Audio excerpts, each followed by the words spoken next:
ನಗರದಲ್ಲಿ ಮಳೆಯಿಂದಾಗಿ ಸಾಕಷ್ಟು ಅವಾಂತರ ಸೃಷ್ಟಿಯಾಗಿದೆ. ಬೃಹತ್ ಮರವೊಂದು ಉರುಳಿ ಬಿದ್ದು 4 ಮನೆಗಳಿಗೆ ಹಾನಿ ಉಂಟಾಗಿದೆ. ಬೆಳಗಾವಿಯ ಉಪ್ಪಾರ ಗಲ್ಲಿಯಲ್ಲಿ ನಡೆದಿರುವಂತಹ ಘಟನೆ. ನಿರಂತರ ಮಳೆಯಿಂದಾಗಿ ಮರ ಧರೆಗುರುಳಿದೆ. ಮರದ ಕೆಳಗೆ ಕೆಲಸ ಮಾಡ್ತಾ ಇದ್ದ ಮಹಿಳೆ ಕೂದಲೆಳೆಯಲ್ಲಿ ಪಾರಾಗಿದ್ದಾರೆ.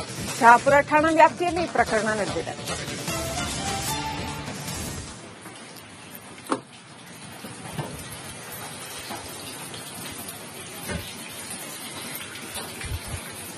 ಮನೆಗಳು ಯಾವ ರೀತಿ ಜಖಮಾಗಿದೆ ಅನ್ನೋದನ್ನು ನೋಡ್ತಾ ಇದ್ದೀರಾ. ಬೆಳಗಾವಿಯ ಉಪ್ಪಾರ ಗಲ್ಲಿಯಲ್ಲಿ ನಡೆದಿರುವಂತಹ ಘಟನೆ. ಮಳೆಯಿಂದಾಗಿ ಬೃಹತ್ ಮರವೊಂದು ಉರುಳಿ ಬಿದ್ದು ಸುಮಾರು 4 ಮನೆಗಳಿಗೆ ಹಾನಿಯಾಗಿದೆ. ಅಲ್ಲಿ ಮರದ ಕೆಳಗೆ ಕೆಲಸ ಮಾಡ್ತಾ ಇದ್ದಂತಹ ಮಹಿಳೆ ಕೂದಲೆಳೆಯಲ್ಲಿ ಪಾರಾಗಿದ್ದಾರೆ.